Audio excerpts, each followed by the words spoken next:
Енді стендап деген ұғым болған жоқ, бірақ стендап болды. Стендаптың негізгі миссиясы не? Мәселе ойланатын сұрақ. Депутат болып жұмыс жасайды екен. Мен айттым, келіңіз. Алғашқы сабақ ант жаттаудан басталды. Жаңағы әкенің тақырыбы, күйеу мен әйелдің арасындағы қарым-қатынас. Мынау не айтып тұр, жалғыз өсіп тұрған ес. Кейде енді болмайтын тақырыптар қозғап жатады. Қандай тілде, қазақ тілінде, аудиторияларың бар ма? Бар. Нам не интересно, мысалға.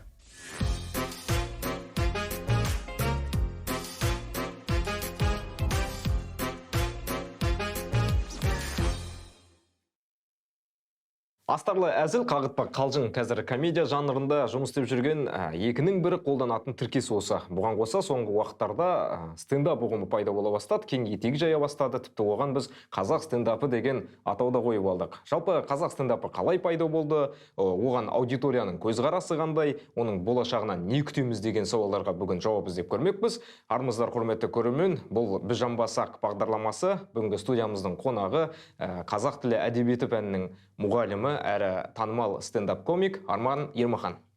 Студиямызға қош келдіңіз. Қош көрдік. Екеуміз енді замандас екенбіз, сол себепті сен деп сөйлесе берсек шамалы еркін сезінетін шығармыз өзімізде. Олай болса, ең бірінші тақырыпты талқыламас бұрын шамалы дайындаған викториналық сұрақтарымыз бар еді. Бұл айдарды жалпы біз ақылға қонымсыз сұрақтар деп атадық та. Сондықтан түсініксіздеу сұрақтар кездесуі мүмкін. Сонда да кідірместен жауап беру керек. Онда дайынбыз ба? Дайынбыз. Кеттік. Біз қойларды санаймыз. Қойлар нені санайды? Шөп. Енді бәріміз ауылда өстік қой. Неге теледидарды қатып қалса, ондағы техникалық ақаудың бар екенін білсек те, жанынан барып ұрамыз? Тәрбиеміз сондай шығар. Солай қалыптасты. Жаңбыр жауса не үшін жүгіреміз? Алдымыздан кәдімгідей, одан бетер су болады ғой, желдің. Жаңбырдан да тез жылдамбыз деп ойлаймыз. Жақсы, кеттік келесі. Жер неліктен шар тәріздес? Айналады. Балалардан шаршап кеткен мұғалім қайда барады? Мұғалімдер бөлмесіне. Мұғалімдер бөлмесіне ма? Қазақ әліпбиі неліктен қазіргі схемамен құрылған? Түсінбедім. Енді А, Ә, Б деген сияқты тізіммен не себепті құрылған? Ырғақты болған. Ырғақты болған ба? Жақсы, келесі. Ғұмыр бойы бір ғана тамақ жеу керек болса, ол тамақ қандай болар? Плов. Плов па? Келесі. Мектеп немесе стендап? Мектеп. Не үшін? Мамандығым. Жақсы. Супер қабілет береміз десе, ол қандай қабілет болар еді? Ол балалардан шаршамау деген қабілет шығар. Жақсы, түсінікті. Уже шаршаған адамның әңгімесі оны кәдімгідей. Достарың таңған ең күлкілі никнейм? Ең күлкілі никнейм? Иә. Мәселе ойланатын сұрақ. Арман Супербой дейтін шығар.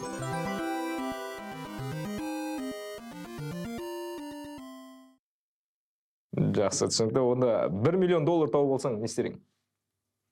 Квартира алып тастайтын дейтін қазақтың банальный ответі. Және ең соңғы сұрақ, өйткені қазір тақырыпты талқылау кезінде біз тек қана тақырып туралы сөйлесеміз ғой, сол себепті өзіңді 3 сөзбен ғана сипаттасаң.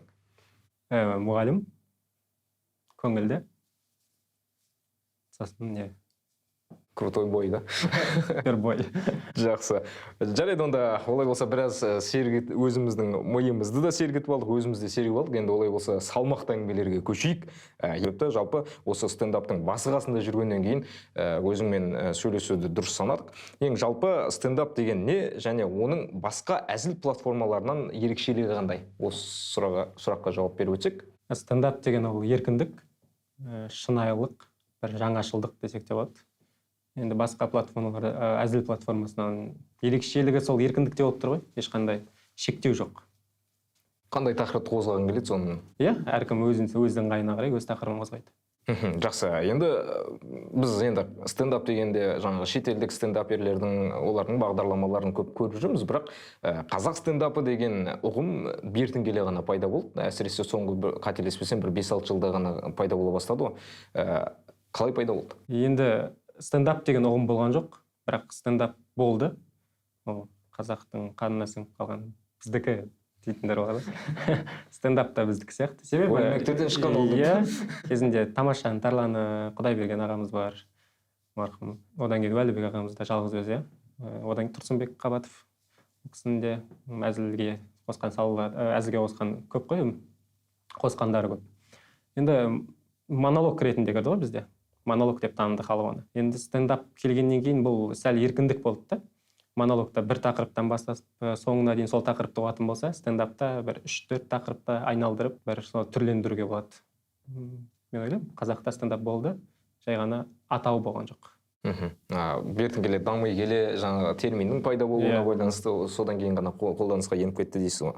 Жақсы, онда бүйтейікші. Қазір жалпы қазақ стендап деп жатырмыз, бірақ енді жақсы, ол кісілер енді кезінде сонау тамаша болсын әзіл әлеміне тоқталмай қояды, бірақ бертін келе жаңағы шынымен жаңартылған форматына көшсек, көрермен қалай қабылдап жатыр ол? Менің ойымша, оның көрермені әлі де даму үстінде. Қазақша стендап қалай дамып жатыр, көрермен де дәл солай. Енді өз көрерменін өздері тәрбиелеп жатыр ғой, былай айтқанда. Басында әйтеуір барлығы бір түрлі қарады енді. Түсініксіздеу, сәл. Мынау не айтып тұр, жалғыз өзі тұрған ес. Кейде енді болмайтын тақырыптар қозғап жатады. Оған да көрермен оң көзімен қарады деп айта алмаймыз. Бірақ қазір өз көрерменін тапты.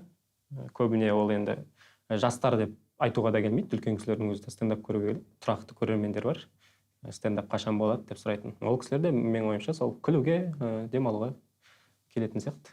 Жақсы, ал енді стендаперлерге келейікші онда.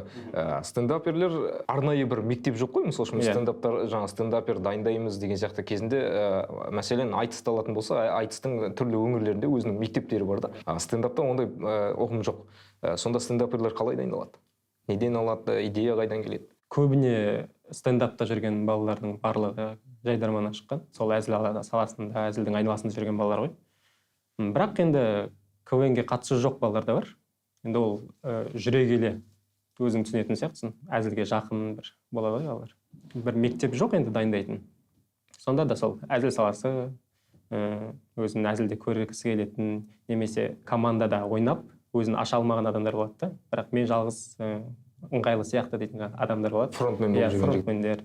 Шетте қалып қоятындар қайда стендапта жүр, қазір мысалы қарастырсаң. Енді олар ашылмағандық, командалық, ұжымдық ойында ашыла алмайды, бірақ жалғыз өзін жақсы аша алды.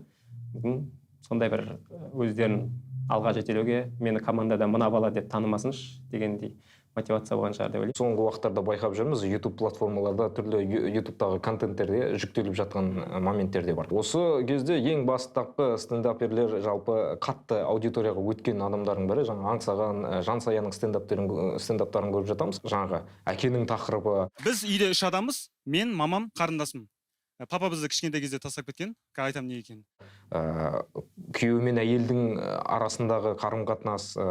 Келсем, бұл жерде күйеуім кішкене қуып кетті, бірақ күйеуімнің маған айтпай тырнағын алу біз үшін үлкен жетістік. Бала туу мәселесі деген сияқты. Енді бұрын біздің сонау 20-шы ғасырдағы болсын, одан алдыңғы дүниелер, жаңа жазушыларымыздың өзі айтып кеткен шығармалардың өзінде жасалған біраз кемшін дүние біздің менталь жаңағы ділімізде бар дүниелерді қозғаған кезде аудитория тым ауыр тақырып, біз қабылдай алмай жатырмыз деген сияқты кері фидбектер берген екен да. Мұның пайда болуына не себеп? Әлде аудитория әлі дайын емес? Мұның пайда болуына мүмкін, иә.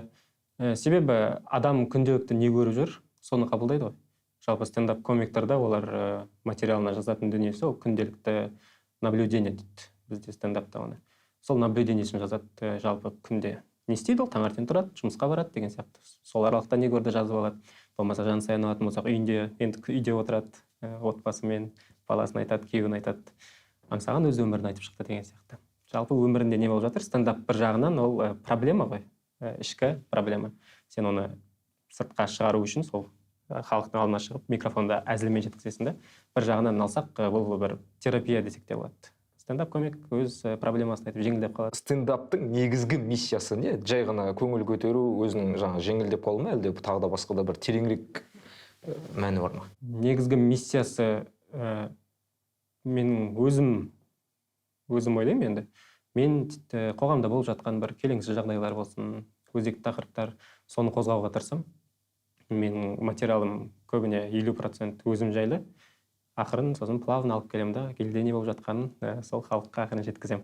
Көбінесе мектептегі жағдай, мұғалім мен баланың қарым-қатынасы, білім саласындағы қазір әсіресе мына сайлау уақытында өте көп қозғалып жүрген тақырыптардың өзін біраз бұрын сен айтып кеттің.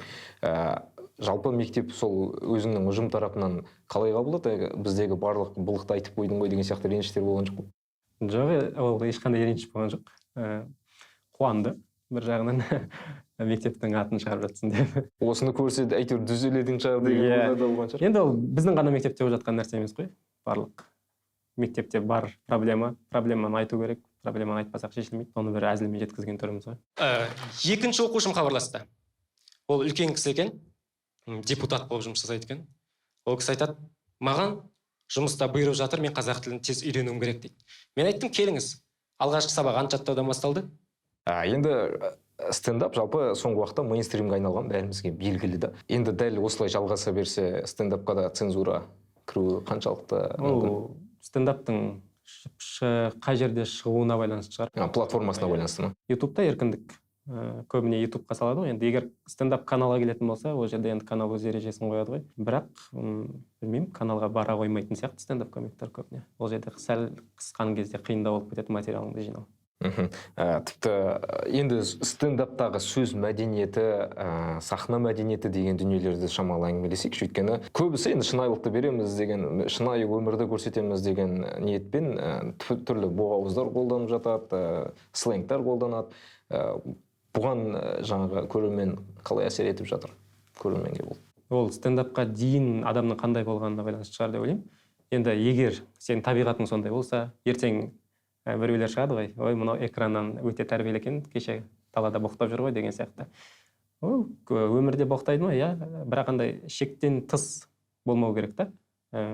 Можно дейді ғой, егер әзіл соны қалап тұрса, сол боқтықтан, сол әзіл қатты, қажет етіп тұрса, сонымен қатты өтетін болса, онда иә болады. Бірақ енді әркімнің материалына өзіне байланысты ғой ол.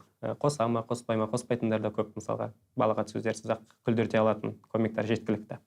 Ал жалпы жаңа айтып кеттік қой, телевизияға бара қоймайтын шығарды, бірақ енді сен басы-қасында жүрсің, әсіресе тіпті әзіл әлеміне шақыртып алғанды да білеміз. Ондай жобаларға жалпы стендапты телевизияға жоба ретінде шақыратын ұсыныстар әлі күнге дейін ешқандай болған жоқ па? Стендапты мен қателеспесем НТК арнасы көрсетті, қазақ стендапты бірнеше рет. Бір-екі шығарылым болды ау деймін НТК арнасында. Еркіндік берілді ме ол? Еркіндік берілді, бірақ енді шектеулер болды ғой.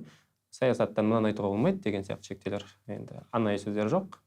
Сондай форматта өтті. Енді мына тақырыпты қозғалғым келіп отыр. Бір жағынан нақты әрі тез жауаптар беріліп жатыр ғой барынша. Кез келген жалпы біздің қазақтың сахнасын алсақ та басқа да айтсақ та көбінесе туизм, яғни жаңағы таптық, туысқандық дүниелер қозғалмасын деп жататын, дінге мүлдем тиіспеңдер, жоламаңдар деген сияқты әңгіме айтып жатамыз да. Бірақ осы кезде шамалы осы ұғымның қате екендігін дәлелдеп жүрген адамдар да пайда бола бастаған сияқты. Мысалы үшін, енді ол кісіні стендапер деп деуге келмейтін шығар, бірақ айтып жатқан уағыздары, тиктоктағы контентінің өзін шамалы жақындатуға болатын сияқты. Нұрлан имам мәселен.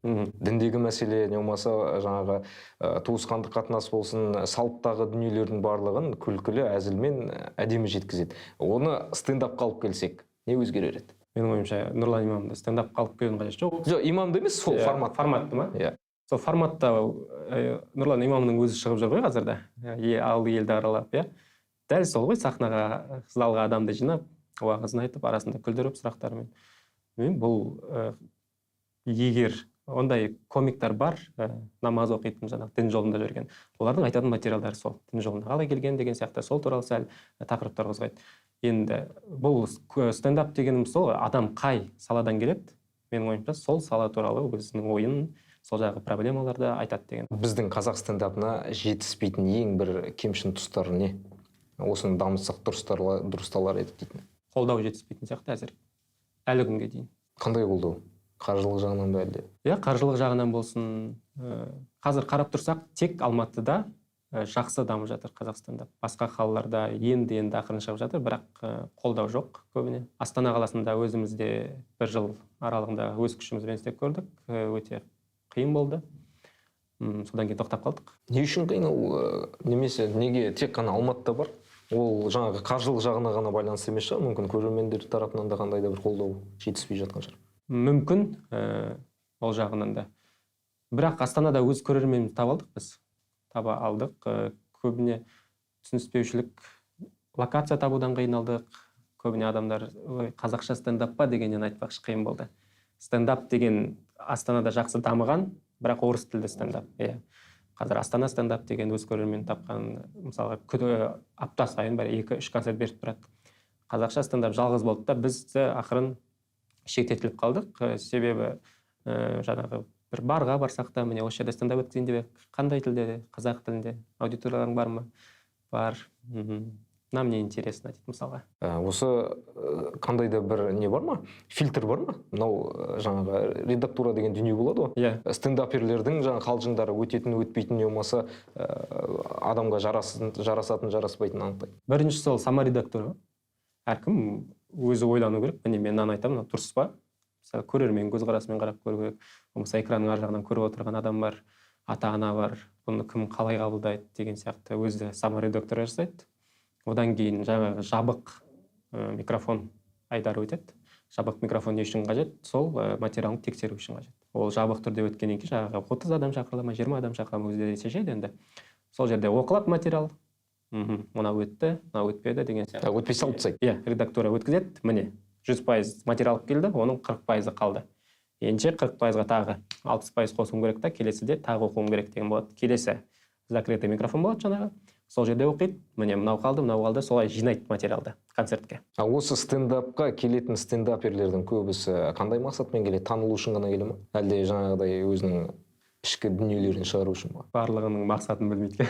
Жоқ, енді көп жағдайда Көп жағдайда енді нақты өзіңнің ситуацияңа келгіші рет сенің мақсатың. Өзім ситуациямда келген, мен өзім мектеп кезімнен өзім сахнадан көрдім. Иә, мен әйтеуір теледидардан көретінмін өзімді. Мен журналист болам деп ойлайтынмын, немесе әнші болам деп ойлайтынмын. Ол кезде стендап деген болған жоқ қой. Бұрын рэп айтып жүретін қателеспесем, қазір бар ма, жалғасып жүрсің? Бар арасында, оның да бар. Енді сол экраннан көрдім өзімді, бірақ нақты бағытты таңдай алмадым. Мен мына бағытта кетемін деген сияқты. Сосын өсе келе жайдарман басталды. Жайдарманда ойнадық біраз. Сосын жайдарманда мен өзімді командалық ойында көрмедім. Көбіне балаларға жаздым. Сценарий жазып бердім, иә. Сол маған қызығырақ болды. Енді стендап дамып келе жатқаннан кейін, мынау қызық сияқты. Көрейінші өзімді дегенде бір ой пайда болды. Қатысып көрдім. Ондай мақсат болған жоқ. Ой, мен мынаған қатысып атақты болып кетемін деген сияқты. Өзі жай-жаймен. Ал мектептегі оқушылар қалай қабылдап жатыр? Өйткені мектепте мысал үшін көреміз, мұғалімді бір клубтан не болмаса бір демалыс орнынан көріп қалса, ой, қарағым, біздің мектеп мұғаліміміз деген сол жақта жүр деген әңгімелер көп тарап жатады ғой. Ал енді тіпті қазақ тілі әдебиет сабағын пәнінен беретін болғаннан кейін біздің мұғалім стендап оқып жүр екен деген сияқты әңгімелер ондай жоқ па? Әлде жақсы қабылдап жатыр ма? Мен сахнаға шығар алдында да соны ойлаймын. Мен қазір айтатын нәрсемді балалар қалай қабылдайды деп ойлаймын бірінші. Олар маған қарап түзеліп жүр, иә. Сабағымда отыруы жаңағы. Енді мұғалімге қарап өседі ғой оларда. Тәрбие беріп жүргеннен кейін сахнада бет алды бірдеңе айтып тұрсам тағы ұят. Сол үшін шақтаймын, материалымды дұрыстаймын. Одан кейін сол шыққан күні залда отырған екен оқушылардың кейбіреуі. Олар келесі күні мектепте айтып жатыр, ағай мен кеше залда отырдым ғой деп. Күшті болды деген сияқты. Бізде анандай бар ма қазір, қалыптасып бастады ма? Жаңа лейбл дейді ғой, мысалы үшін рэперлерде лейблда болады, түрлі құрамында біраз жаңа рэперлерді қабылдайды. Дәл осы стендапта ондай дүние бар ма? Жаңа біраз стендаперлер жиналып бірге. Ол қазақ стендап Алматыдағы. Алматыдағы Қазақстан. Тек біреу ғана. Атырауда бір стендап бар. Олар да енді шығып жүр. Бірақ үздіксіз дамып жатқан сол алматылық қазақ стендапты ғана айта аламыз. Олар кез келген стендаперді таланты болса ала бере ме, әлде қандай да бір аяқтан шалу деген сияқты нелер? Жоқ, оларда өзінің основной составы бар. Основной составқа кіргің келсе, ашық микрофонда еңбектенуің керек, өзіңді көрсетуің керек. Егер халыққа өтімді, жақсы әзіл, осы бала ұнайды, сұраныс болып жатса, олар өздеріне шақырады, солай. Жақсы, қозғалмаған тағы бір мәселе қалып кетті. Стендаперлердің табысы жайында. Ол тек қазір бізде хобби ретінде қалып тұр ма, әлде кәдімгідей табыс таба ма стендаптан? Егер комик жүрген ортада, сол қалада сондай бір не болып жатса, шығатын мүмкіндік болып жатса, ол күнделікті табысқа айналуға болады. Бірақ қазақша стендап қатты бір ойбай осыдан ақша табамау дейтіндей болып жатқан жоқ. Әлі ондай әлі ол деңгейге жеткен жоқпыз. Сұхбатымызды қорытындылайық ақырындап. Жалпы шамамен 5 жыл, 10 жылдан кейін қазақ стендапын не күтіп тұр? Қалай болжай аламыз, қай бағытқа жылжи аламыз деп ойлаймыз? Жеке комиктар, жеке бренд болып қалыптасатын сияқты. Жалғыз өзі концерт бере алатын деңгейге жетеді деп ойлаймын. Жақсы, рахмет. Арман, онда жалпы стендаптың, қазақ стендапының қалай дамып жатқандығы, қазіргі ахуалы, хал ахуалы, жағдайы қандай екендігі туралы өзіңнің өткір ойларыңмен бөліскенің үшін көп рахмет. Іске сәт. Рахмет сізге де. Қоғамда мәселе көп. Оны бірі жылатып жеткізсе, енді бірі күлдіріп жеткізуге тырысады. Стендапта қоғамдағы өзекті мәселелерді халыққа жеткізуші үлкен күшке айналып келеді. Ғұмыры мен интеллектуалды айтар ойы арта берсін деген тілегіміз бар. Бұл біз жамбасақ, келесі жолыққанша.